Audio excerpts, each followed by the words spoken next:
नमस्कार, स्वागत है आप सभी का डीडी न्यूज के इस खास बुलेटिन एक्सप्रेस 100 में, जहां हम आपके लिए लेकर आते हैं राजनीति, मनोरंजन, देश दुनिया, खेल और व्यापार जगत की सभी बड़ी खबरों को एक्सप्रेस यानी कि फटाफट अंदाज में।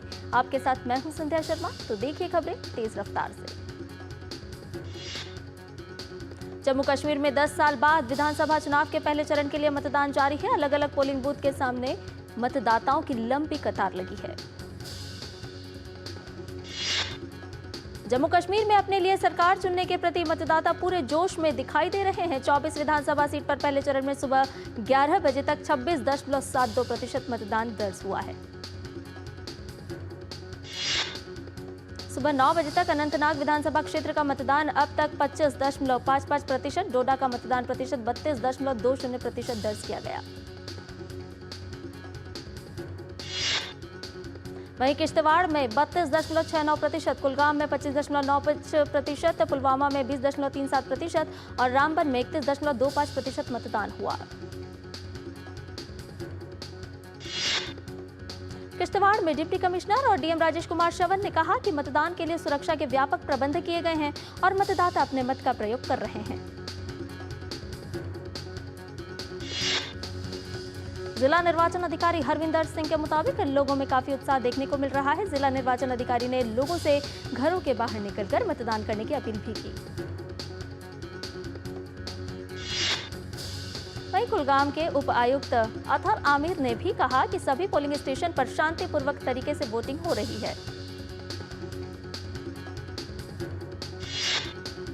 जम्मू कश्मीर के किश्तवाड़ सीट से भाजपा उम्मीदवार शगुन परिहार ने वोट डाला। जम्मू कश्मीर में लोगों में मतदान के प्रति खासा उत्साह देखने को मिल रहा है। यहां खास तौर पर महिला मतदाताओं के लिए पिंक पोलिंग स्टेशन तैयार किए गए हैं। दिल्ली में रहने वाले कश्मीरी प्रवासियों के मतदान के लिए विशेष मतदान केंद्र बनाए गए हैं। भारतीय चुनाव आयोग के अधिकारियों के अनुसार कश्मीरी प्रवासियों के लिए 4 मतदान केंद्र स्थापित किए गए हैं। हरियाणा विधानसभा चुनाव के लिए कांग्रेस आज अपना घोषणा पत्र जारी करेगी। कांग्रेस अध्यक्ष मल्लिकार्जुन खड़गे मैनिफेस्टो रिलीज करेंगे। हरियाणा राज्य विधानसभा के चुनाव में कांग्रेस 89 सीटों पर चुनाव लड़ रही है। वहीं बीजेपी के राष्ट्रीय अध्यक्ष जेपी नड्डा कल रोहतक में बीजेपी का संकल्प पत्र जारी करेंगे। इस दौरान राज्य के प्रमुख बीजेपी नेता भी मौजूद रहेंगे। दिल्ली के करोल बाग के बापानगर में एक मकान ढह गया है। इस हादसे में अभी तक 8 लोगों को रेस्क्यू किया गया है। फिलहाल रेस्क्यू ऑपरेशन जारी है।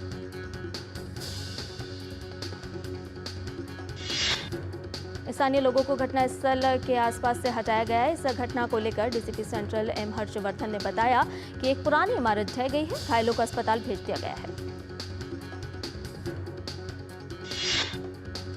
राष्ट्रपति द्रौपदी मुर्मू आज जयपुर स्थित मालवीय राष्ट्रीय प्रौद्योगिकी संस्थान यानी कि MNIT के 18वें दीक्षांत समारोह में उत्तीर्ण छात्रों को सम्मानित कर रही हैं और संबोधित भी किया उन्होंने। प्रधानमंत्री नरेंद्र मोदी इस महीने की 21 से 23 तारीख तक अमेरिका की यात्रा पर रहेंगे। इस यात्रा के दौरान प्रधानमंत्री 21 सितंबर को वॉशिंगटन के डेलावेयर में क्वाड समूह के नेताओं के 4थे शिखर सम्मेलन में भाग लेंगे। इंडो पैसिफिक यानी हिंद प्रशांत क्षेत्र के देशों के विकास लक्ष्यों को पूरा करने में सहायता करने के लिए आने वाले वर्ष के लिए एजेंडा तय करेंगे। साल 2025 में होने वाले क्वाड सम्मेलन की मेजबानी भारत करेगा। गुजरात के गांधीनगर में आयोजित 4था वैश्विक नवीकरणीय ऊर्जा निवेशक सम्मेलन और एक्सपो री इन्वेस्ट 2024 का आज समापन हो रहा है। उपराष्ट्रपति जगदीप धनखड़ समापन समारोह की अध्यक्षता करेंगे। सोमवार को प्रधानमंत्री नरेंद्र मोदी ने 3 दिवसीय री इन्वेस्ट 2024 का उद्घाटन किया था। नवीकरणीय ऊर्जा क्षेत्र में निवेश और नवोन्मेष को प्रोत्साहित करने के उद्देश्य के साथ ग्लोबल री इन्वेस्ट 2024 का आयोजन किया गया है। केंद्रीय नवीन एवं नवीकरणीय ऊर्जा मंत्री प्रहलाद जोशी ने बताया कि री इन्वेस्ट कार्यक्रम में 2030 तक शपथ पत्र के रूप में 32.45 लाख करोड़ रुपए के रिकॉर्ड निवेश का वादा किया गया। केंद्रीय मंत्री प्रहलाद जोशी ने इस बात पर भी प्रकाश डाला कि प्रतिनिधि मंडलों की संख्या और नवीकरणीय हितधारकों की भारी उपस्थिति के साथ यह आयोजन एक बड़ी सफलता बन गया है। कुल कोलकाता में डॉक्टर के साथ हुई दरिंदगी को लेकर जूनियर डॉक्टर्स की हड़ताल अब भी चल रही है। इनकी मांग है कि सरकार स्वास्थ्य सचिव नारायण स्वरूप निगम को भी पद से हटाए। मुख्यमंत्री ममता बनर्जी ने कोलकाता रेप मर्डर केस में इंसाफ की मांग कर रहे डॉक्टरों की 4 में से 3 मांगे मान ली हैं, लेकिन स्वास्थ्य सचिव नारायण स्वरूप निगम को हटाने से इनकार कर दिया है। इस बीच पीड़िता के पिता ने हड़ताल पर बैठे डॉक्टरों का समर्थन करते हुए कहा कि इंसाफ की मांग कर रहे ये डॉक्टर सड़कों पर बैठे हैं, उन्हें देखकर उन्हें बहुत तकलीफ हो रही है। पीड़िता के परिजनों ने कहा कि अगर 2021 में कॉलेज के पूर्व प्रिंसिपल संदीप घोष के ऊपर लगे आरोपों का मुख्यमंत्री ममता बनर्जी ने संज्ञान लिया होता तो आज उनकी बेटी जिंदा होती। जमीन के बदले नौकरी से जुड़े मनी लॉन्ड्रिंग मामले में आज राउज एवेन्यू कोर्ट ने लालू यादव, तेजस्वी, तेज प्रताप और अन्य लोगों को समन जारी किया। कोर्ट ने 7 अक्टूबर को सभी आरोपियों को पेश होने को कहा है।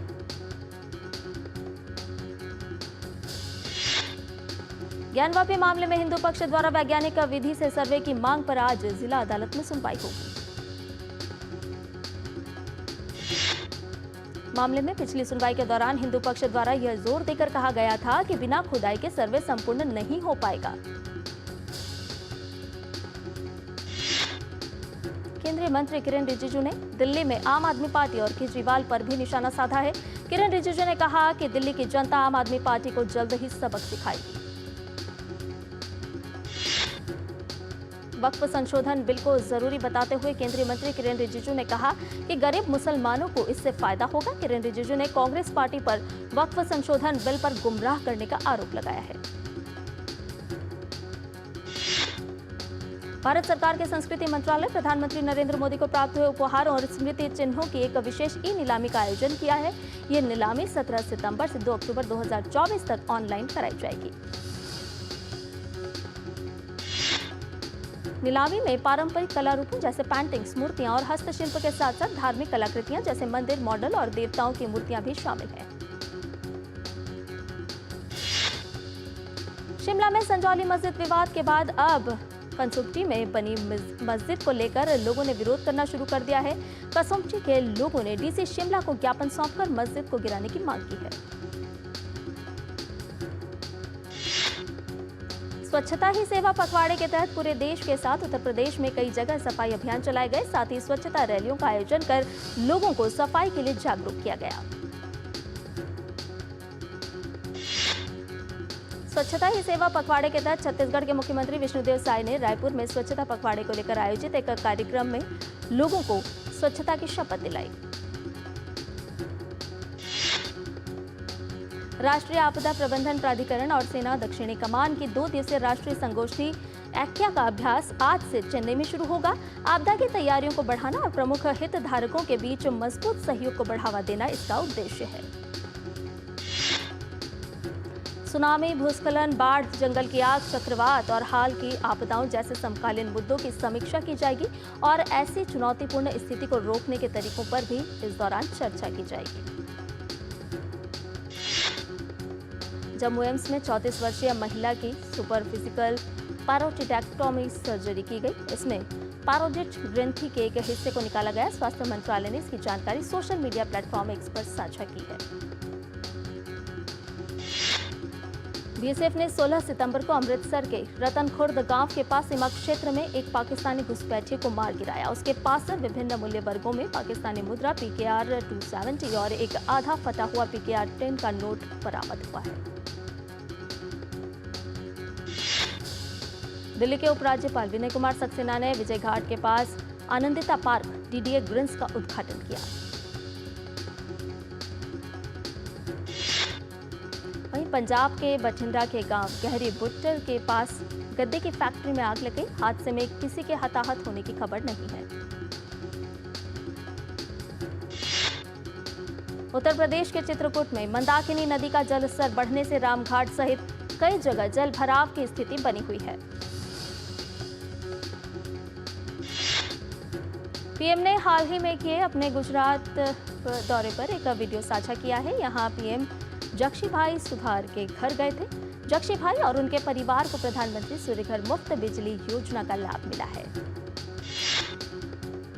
उत्तर प्रदेश के जनपद बलरामपुर में प्रधानमंत्री आवास योजना ग्रामीण के अंतर्गत लोगों को 825 आवासों का वितरण किया गया। इस अवसर पर लाभार्थियों ने प्रधानमंत्री का संबोधन सुना और उन्हें धन्यवाद दिया।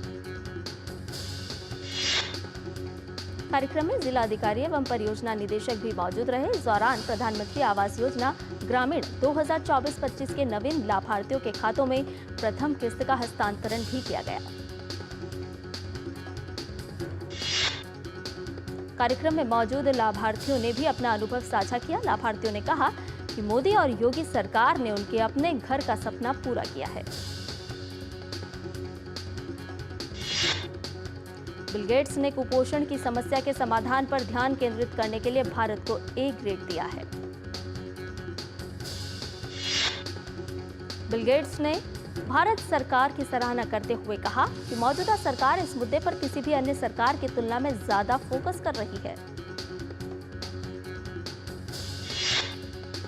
केंद्रीय वित्त मंत्री निर्मला सीतारमण आज एनपीएस वात्सल्य योजना का शुभारंभ करें। नई दिल्ली में आयोजित मुख्य समारोह में लगभग 75 स्थान वर्चुअल माध्यम से जुड़ेंगे।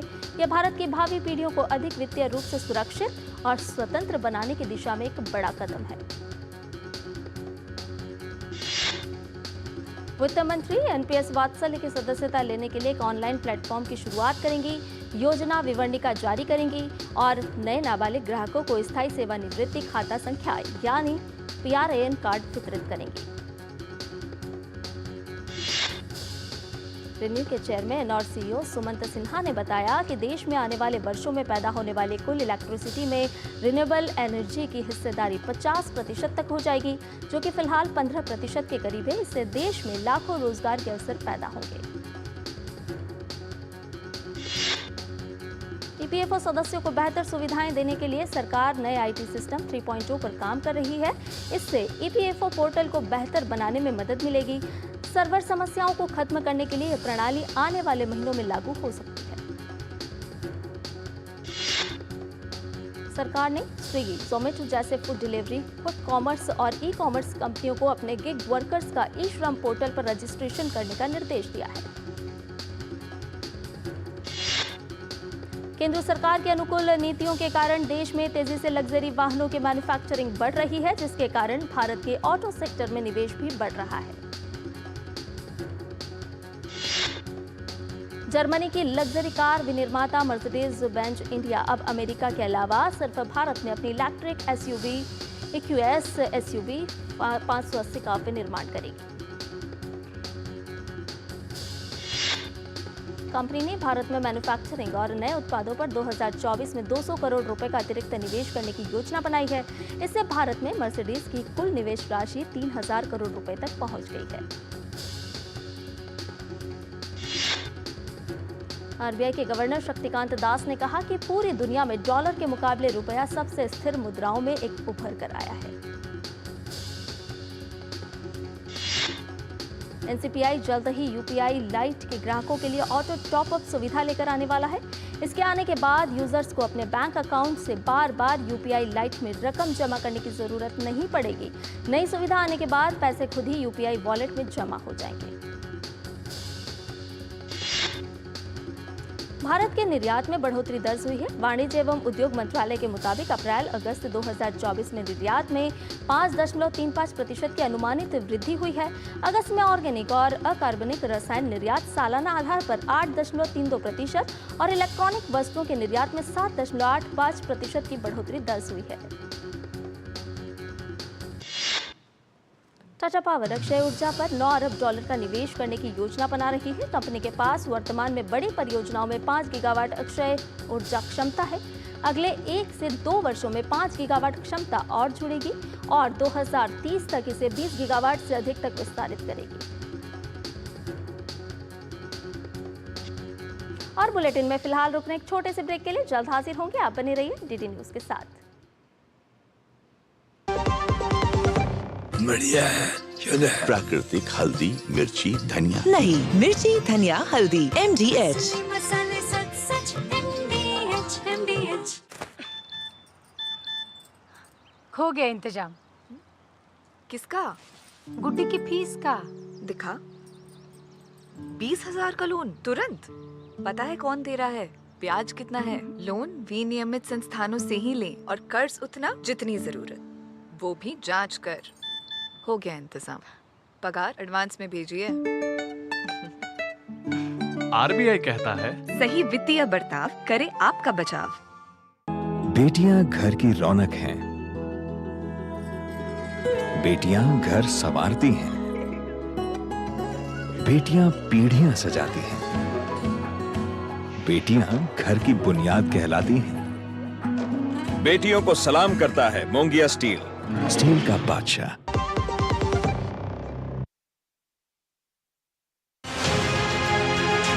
मोदी 3.0 के पूरे हुए 100 दिन। 100 दिन में किन फैसलों पर रहा जोर? गांव, गरीब, किसान, युवा और मध्यम वर्ग के लिए क्या हुए फैसले? कैसे और मजबूत हुआ देश का बुनियादी ढांचा? 100 दिनों में कैसे और मजबूत हुआ विकसित भारत का संकल्प? देखिए मोदी 3.0 के 100 दिन, विकसित भारत की राह, हर शाम 6 बजे सिर्फ डीडी न्यूज पर। और ब्रेक के बाद एक्सप्रेस 100 में आपका एक बार फिर से स्वागत है। आइए बाकी की खबरों को जान लेते हैं फटाफट अंदाज में। आम आदमी को राहत देने के मकसद से सरकार ने खाद्य तेल कंपनियों से कहा है कि वे आयात शुल्क में हाल ही में की गई वृद्धि के बाद खुदरा मूल्य ना बढ़ाएं। सरकार ने इसके पीछे कम शुल्क पर भेजे गए खाद्य तेलों का पर्याप्त स्टॉक का उपलब्ध होना बताया है। त्योहारी सीजन के आगमन के साथ ही अपैरल ब्रांड्स ने भी अपनी तैयारी शुरू कर दी है। इसमें नए स्टोर खोलने के साथ ही नए कलेक्शन और अंतर्राष्ट्रीय ब्रांड्स के साथ साझेदारी कर रहे हैं। टाटा मोटर्स और जगुआर लैंड रोवर अब भारत में ग्लोबल मार्केट के लिए इलेक्ट्रिक व्हीकल बनाएंगे।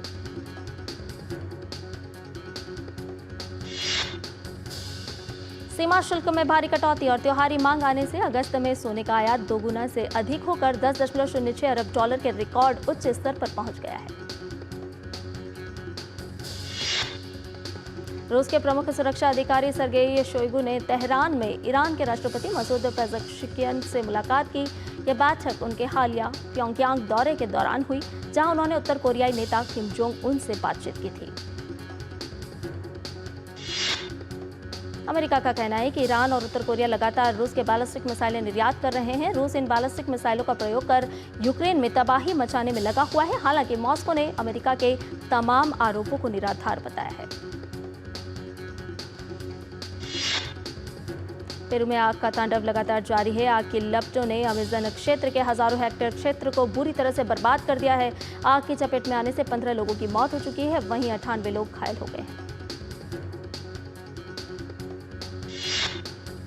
मिशिगन में एक चुनावी सभा के दौरान रिपब्लिकन पार्टी के उपराष्ट्रपति पद के उम्मीदवार जेडी वांस ने डेमोक्रेटिक पार्टी पर जमकर निशाना साधा। जेडी वांस ने विपक्षी पार्टी और मीडिया चैनलों पर हमला करते हुए कहा कि डेमोक्रेट्स और कई मीडिया चैनल डोनाल्ड ट्रंप के खिलाफ शत्रुतापूर्ण माहौल बनाने में जुटे हुए हैं। अमेरिका ने लेबनान में हुए पेजर विस्फोटों में अपनी किसी भी तरह की संलिप्तता से इनकार किया है। पेंटागन की ओर से जारी एक आधिकारिक बयान में कहा गया है कि अमेरिका को घटना को लेकर कोई पूर्व जानकारी नहीं थी। ग्रीस की दूसरी सबसे बड़ी तेल रिफाइनरी मोटर ऑयल में भीषण आग के बाद पूरे क्षेत्र में अफरा तफरी मच गई। आग के कारण पूरा क्षेत्र में काले धुएं का गुब्बार फैल गया। आग के भयावह रुख को देखते हुए स्थानीय लोगों ने फौरन अपने घरों को छोड़कर सुरक्षित स्थानों की ओर रवाना हुए। मतदाता सूची में अनियमितता का आरोप लगाते हुए घाना की प्रमुख विपक्षी पार्टी नेशनल डेमोक्रेटिक कांग्रेस ने देशव्यापी प्रदर्शन किया। नेशनल डेमोक्रेटिक कांग्रेस ने देश में निष्पक्ष चुनाव के लिए स्वतंत्र फॉरेंसिक ऑडिट की मांग की। एनडीसी ने कहा कि फॉरेंसिक ऑडिट के बाद ही चुनावी पंजीकरण को दुरुस्त किया जा सकता है। सत्तारूढ़ सरकार पर आर्थिक रूप से विफल होने का आरोप लगाते हुए पूर्व बोलीवियाई राष्ट्रपति एवा मोरालेस ने राजधानी ला पास की ओर एक मोर्चा खोल दिया है। एवा मोरालेस ने वर्तमान राष्ट्रपति लुइस आर्से को देश की खराब अर्थव्यवस्था के लिए जिम्मेदार ठहराया है। वहीं दूसरी तरफ बोलीविया के मूल आदिवासी समूह भी राष्ट्रपति लुइस आर्से की सरकार के खिलाफ विरोध में उतर आए हैं। तमाम आदिवासी समूह ने विरोध जताने के लिए देश भर के प्रमुख राजमार्गों को बाधित कर दिया है। ब्रिटिश प्रधानमंत्री कीर स्टारमर ने ओलंपियन और पैरा ओलंपियन एथलीटों के सम्मान में एक रिसेप्शन आयोजित किया। लंदन में प्रधानमंत्री के आधिकारिक आवास 10 डाउनिंग स्ट्रीट पर आयोजित इस कार्यक्रम में दर्जनों खिलाड़ियों ने हिस्सा लिया। अमेरिका के पूर्व राष्ट्रपति डोनाल्ड ट्रंप ने कहा कि वो अगले हफ्ते भारत के प्रधानमंत्री नरेंद्र मोदी से मुलाकात करेंगे। ट्रंप ने ये बात अपने चुनाव प्रचार अभियान के दौरान कही। ट्रंप ने पीएम मोदी को शानदार कहा है। भारत और अमेरिका के बीच 2+2 अंतरसत्रीय वार्ता संपन्न हो चुकी है। वार्ता के दौरान द्विपक्षीय रणनीतिक और रक्षा प्राथमिकताओं के साथ साथ क्षेत्रीय और वैश्विक मुद्दों पर चर्चा हुई। दोनों पक्षों ने नवंबर 2023 में हुई 2+2 मंत्री स्तरीय वार्ता के बाद कई कार्यों की प्रगति की समीक्षा की।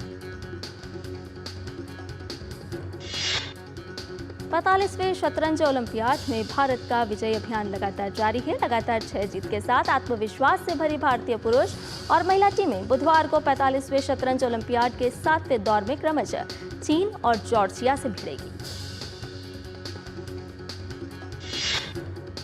केंद्रीय युवा मामले और खेल मंत्री डॉक्टर मनसुख मांडविया ने नई दिल्ली में यूनेस्को अंतर्राष्ट्रीय सम्मेलन के तहत COP9 ब्यूरो के दूसरी औपचारिक बैठक और फंड अनुमोदन समिति की तीसरी बैठक की अध्यक्षता की।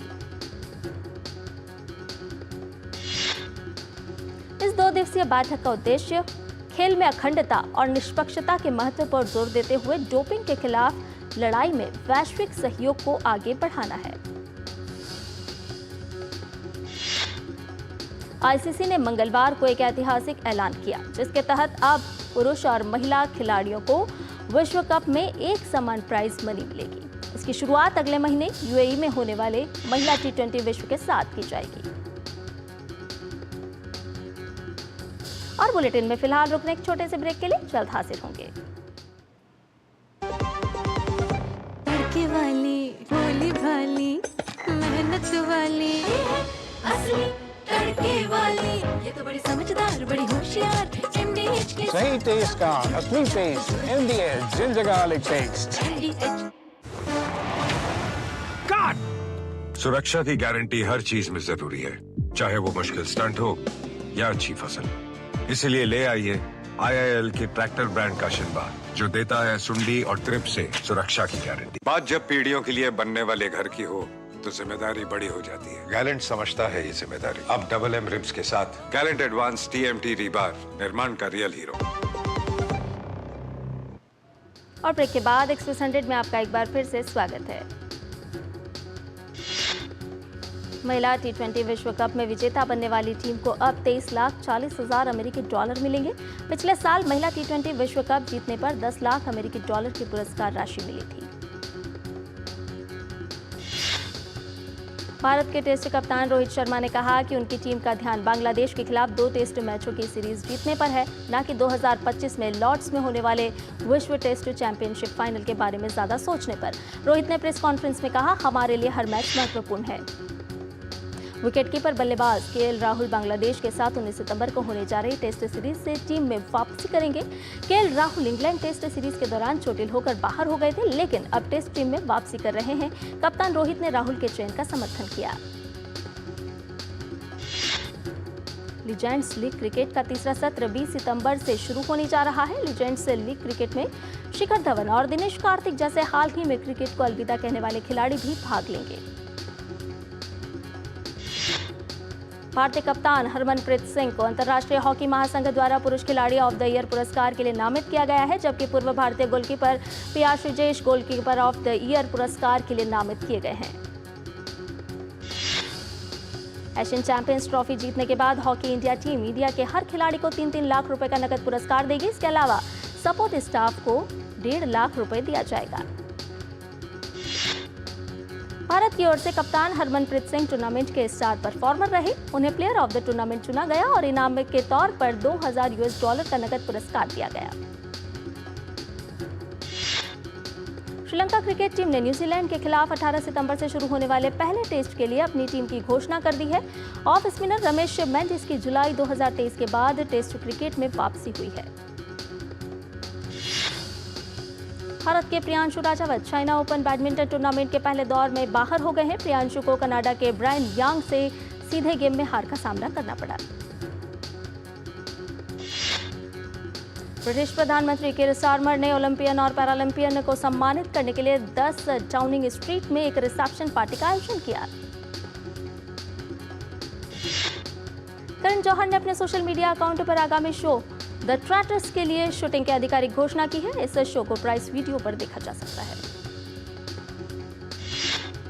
श्रद्धा कपूर की फिल्म स्त्री 2 ने एक और नया इतिहास रच दिया है। सबसे ज्यादा पैसे कमाने वाली फिल्म ये बन गई है।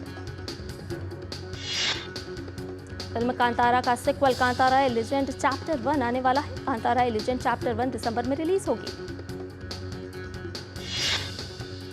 मार्टिन इस साल की एक अपकमिंग एक्शन थ्रिलर फिल्म है। डायरेक्टर एपी अर्जुन की यह फिल्म 11 अक्टूबर को रिलीज होने वाली है। रवि उदयवार के निर्देशन में बनी एक्शन थ्रिलर युद्रा 20 सितंबर को सिनेमाघरों में रिलीज होने वाली है। बिग बॉस का सीजन 18 जल्द ही शुरू होने जा रहा है। शो का प्रोमो रिलीज कर दिया गया है। बॉलीवुड के मशहूर विलेन और एक्टर अब हॉलीवुड की फेमस फिल्म में नजर आएंगे। आशीष विद्यार्थी मार्वल्स वास्टलैंडर्स डूम में डॉक्टर डूम की भूमिका में तड़का लगाने वाले हैं। थलपति विजय की 400 करोड़ के बजट में बनी film the greatest of all time अगले महीने ओटीटी पर प्रीमियर होगी। Deadpool and Wolverine digital platform के जरिए लोगों के दिल जीतने के लिए तैयार है। मीडिया रिपोर्ट्स की माने तो फिल्म 1 अक्टूबर से प्रीमियर वीडियो ऑन डिमांड पर अंग्रेजी में उपलब्ध होगी। प्रसिद्ध अभिनेत्री और नाटककार भक्ति राठौड़ अपना पहला हिंदी नाटक एक स्टैंड अप कॉमेडी 6 अक्टूबर को मंच पर लाने के लिए तैयार है। और एक्सप्रेस न्यूज में फिलहाल मेरे साथ इतना ही। मुझे दीजिए इजाजत, लेकिन डीडी न्यूज पर खबरों का सिलसिला लगातार जारी है। नमस्कार।